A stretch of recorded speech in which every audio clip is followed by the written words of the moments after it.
Well, see, it's 26 to 5 Canberra live until 6 o'clock, and it's Friday afternoon, and you know what that means. It's time to talk finances with Luke Smith from Envision Financial. Good afternoon. How are we? We good? Well, I'm speaking for myself here, but I'm okay. You appear to be okay. Yeah, no, I'm good. You actually look to be in better spirits than usual. What happened? Well, were you the mystery winner of the $1 million in the Wednesday night lotto in Canberra? Give you the hot tip, I wouldn't be sitting here if I was. I'll tell you what though, Still be at a pub. somebody in Canberra has collected $1 million from the Wednesday night lotto. Wow. And I don't know who it is, but it could have been you, it could have been anybody. Right. But I'll tell you what, I've always wanted to ask if I suddenly won $1 million, what would you advise me to do? If I won the lotto? I'd spend some of it. Here's a better question though. Next week's jackpot in the Powerball is going to be 40 million. So what if you won that? Oh, so you buy whatever you want. The 40 million, I don't think it matters what you do. You've got plenty of ammo. And I think one thing, it sounds silly, but it'd actually be really hard to spend. Oh, I don't know about that. Well, again, you can take anything to an extreme. But I mean, a 737 is at least 100 million. Well, again. Right. And then there's the maintenance to consider. Well, it's like buying a Porsche. Yes, the capital price is one thing, but you still got to take into account what it's going to cost to maintain as well. Always expensive, definitely. Oh, yes, absolutely. Now, we are here today, and it's appropriate that I opened that way, because we're here today. Our topic is how much is enough? Yes. My answer to that is the old catchphrase, too much is never enough. And I think that's what people need to keep in mind. I think it's a really, really good point. And I'm finding at the moment, people are looking at their super balances and sort of thinking about working. And we've spoken about retirement and what to think about in previous shows. Today's really just about, well, how much is enough? And to give some people some peace of mind around what is realistic and what they could try and aim for. But to also point out that everybody's situation is different. Yeah. And I have regularly people come in, sit down and say, so what does everyone else need? And I've had examples of people living on $30,000 and being quite happy. I've got some people tell me they can't live on $300,000. So it's very difficult for somebody like me. Whilst the misconception is I know, I actually get both ends of the spectrum and everything in between. And the important thing about today is really just to get people to realise that don't worry about what your mates have done. Don't worry about what your friends have done. Don't worry about what the ladies at work are doing. Don't worry about the lads at the golf course are doing. Worry about what you need and have an understanding of how you can get to the figure that you want, taking into account all of the resources that are available. And we're going to talk about what the government believes is fair and reasonable in a little bit. But it's about understanding what you're working with, the time frames that you have around retirement, but also potentially some part-time work, and the assets that you've accumulated, be them super, be them buildings, be it commercial property, be it anything that you could generate an income stream from and work out what you need. It's interesting when we talk about how much is enough, because the average income for a full-time worker is knocking on the door of $90,000 a year. It's getting close to it. That's amazing. But that's the full-time average, and it's not the median. Because mean averages are different from medians. Correct. And the median is a lot lower. So most people actually make a lot less than the average. The point I'm getting to here though is that if you're earning $90,000 a year and then you retire, you're going to think to yourself, well, I need something close to that to maintain the sort of lifestyle that I'm accustomed to. Yeah. But if you're only earning $60,000 a year when you retire, you're accustomed to that. So your expectations might be different. Yep, and it's very much a case when listeners think back to when they started in their career or when they were younger and their salaries have increased over time. You could probably live very, very well on $20,000 or $30,000 less than you earn now, but society, costs, Facebook, social pressure, and all these other reasons that force us into making either good or bad decisions, see us spending money on things we don't need to impress Facebook friends that you don't actually share anything with. And unfortunately, there's a large portion of society that play in that space, because I see over-indebted kids come in all the time. And what I've actually sort of coined outside of you don't know what you don't know is what you don't understand doesn't scare you. Really? And, I think a good example of that is people taking money out of super to, buy TVs and things of that nature. If you don't understand the long-term implications of that, then you can't get angry at somebody for making what an informed person would consider a silly decision. Yeah. I did a bit of light reading last night, and AFSA, which is the Association of Super Funds in Australia, say that $61,909 is a comfortable lifestyle for a couple in retirement, and $40,380 is a modest lifestyle. Now, that would be based on some assumptions though, like perhaps you already own your own house and you don't have to pay rent. Yeah, and I think there's always going to be a problem, and this is, I guess, what today's show was about, to get people to realise that you can't count money in other people's pockets. Yeah. And what you need in your situation, you need to work with.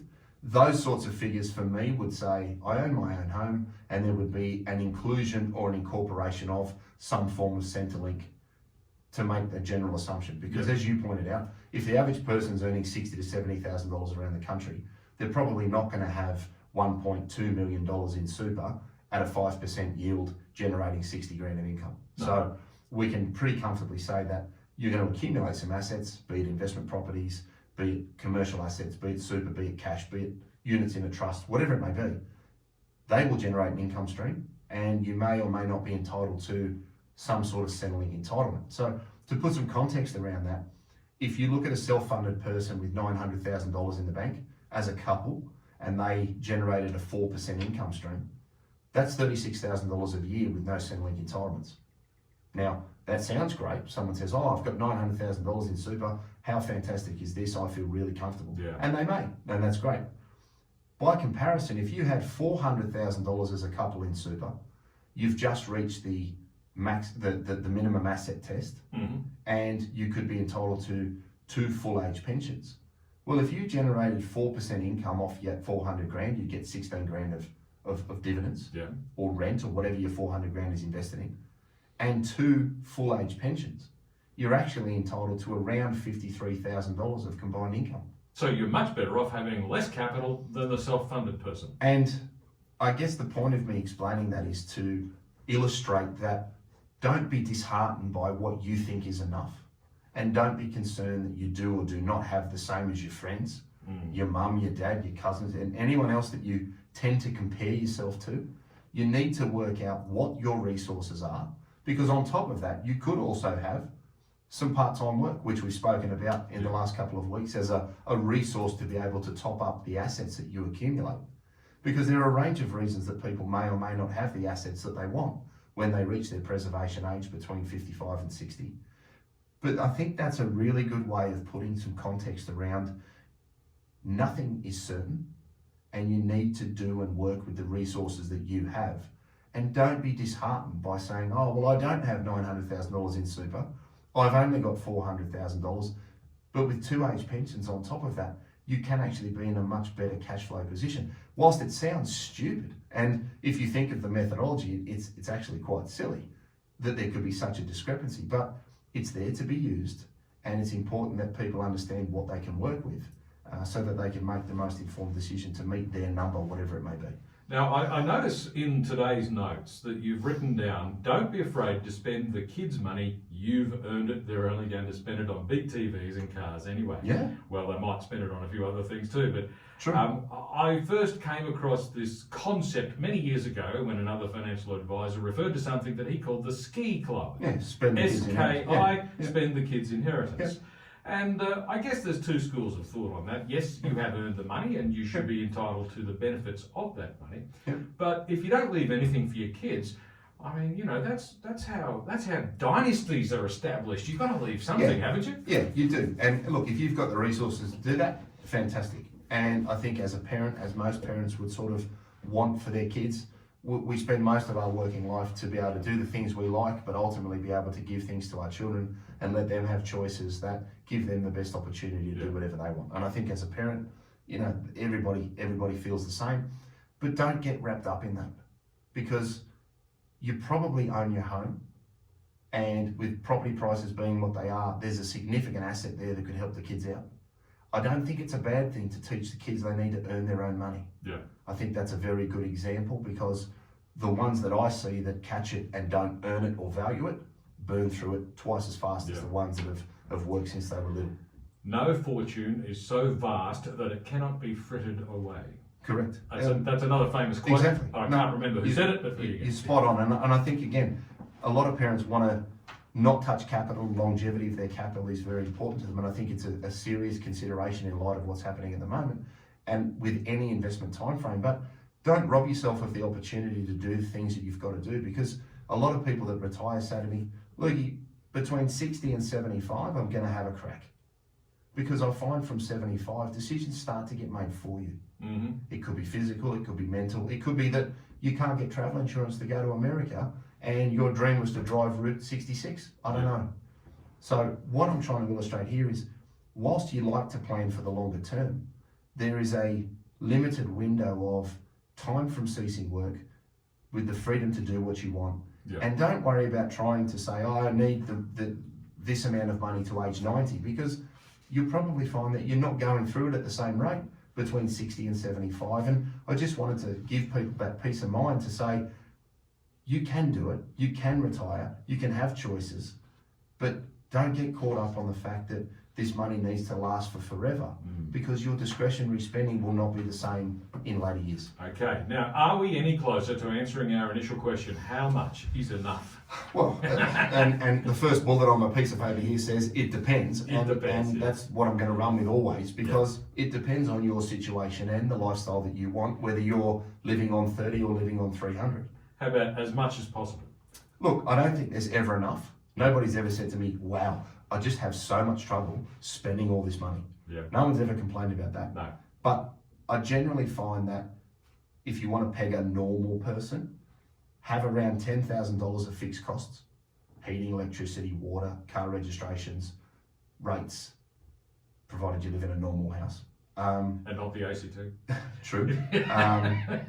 And then most people say they'd like $50,000 to $60,000 of discretionary, which is over $1,000 a week, to be able to do the stuff they want to do. Yep. And I think if you can invest in assets that will generate a strong reoccurring income stream, and in retirement you really want to have an income focus as your priority. Yeah.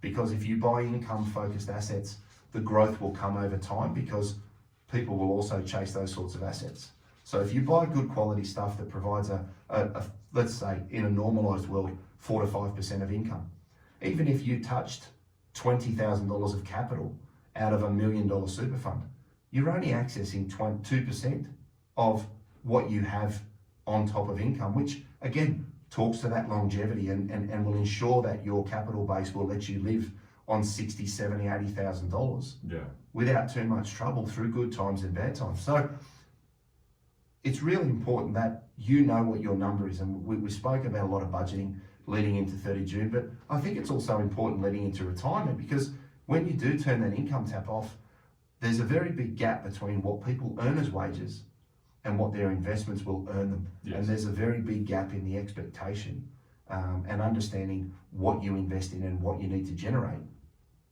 And your attitude towards the kids' inheritance and accessing capital. You might accept that for the next 5 to 6 years, when you retire from 60 to 65, you're leading to 4 or 5% of your capital every year, and then let it grow after that. That's completely fine. If you can live on your income, that's completely fine too, but make sure you're maximising the income that you generate, the franking credits that you use inside a tax-free pension, and obviously if Centrelink was available, you can make the most of that as well. Absolutely. Are there things you should do before you go into retirement?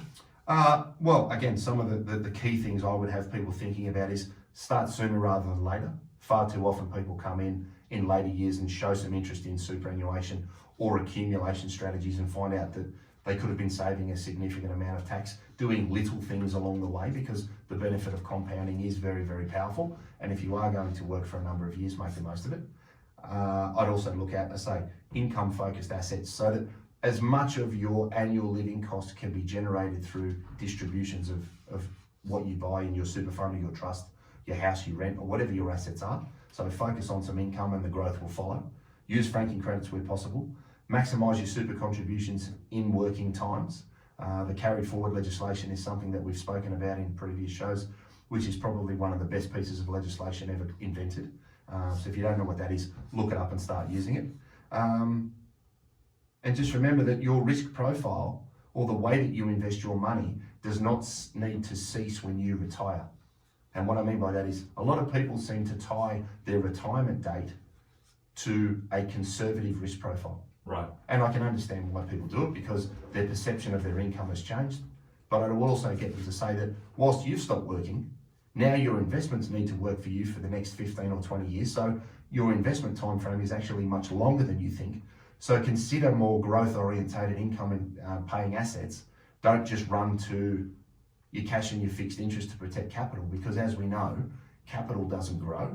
And if I use the analogy of driving the car, if the speed limit's 100 and you do 40, that's the choice you're making by having cash and fixed interest. You're limiting your ability to offset inflation, and you may need to eat into more of your capital. And with a 15 or 20 year time frame, I think people can be a little bit more aggressive than they realise. It's about 10 minutes to 5 now on 2CC Canberra Live until 6 o'clock. In this half hour, I'm joined by Luke Smith from Envision Financial to talk all things financial. We'll be back with more in just a moment.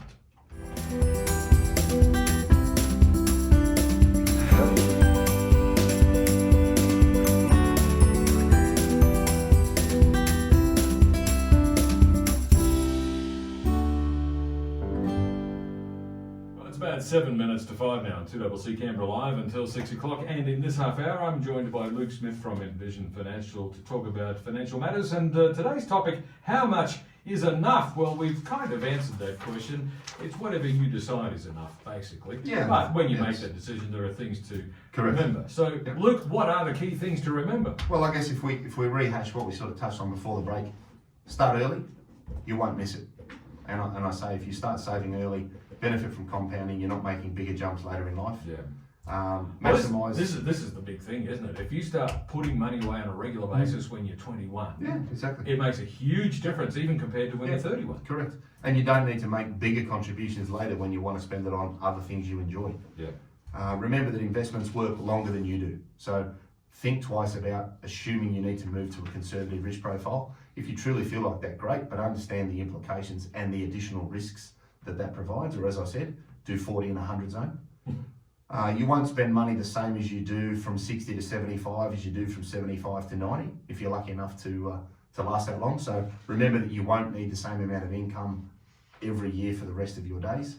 Understand your budget, know where your money's going, because the sooner you can get a handle on what you really need, you can then focus on what you need to save at the moment to eliminate any shortfall or have as much peace of mind as possible when you do retire to be able to live the way you want to live and cover the difference between wages and income from investments. But just keep in mind that working is a resource, income is very important, maximise your franking credits, and if Centrelink's a possibility, then make the most of those opportunities as well. Now, here's the thing, very quickly. If I go on holidays and I'm not working, I find with all that free time on holidays, I actually end up spending more money than I do while I'm at work. Does the same thing happen when I retire? Do I end up spending more money because I've got more free time? And I think that's where people generally say to me it's a 1 to 2 year transition to a new routine, because you do have a lot more time to fill the days in. And if you meet the boys for a coffee and a round of golf and the girls for some mahjong and a little bit, you need to have an understanding of what you spend so that you can then get a better handle on what you will need and what your income could be sourced from in relation to distributions, rent, or wherever you invest your capital.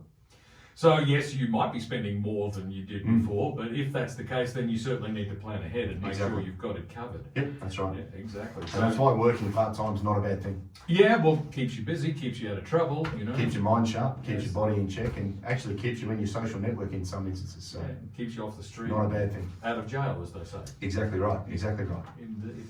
Well, I tell you what, I think we now have a better idea of how much is enough, but it's still a very flexible concept. It can be whatever it means to you.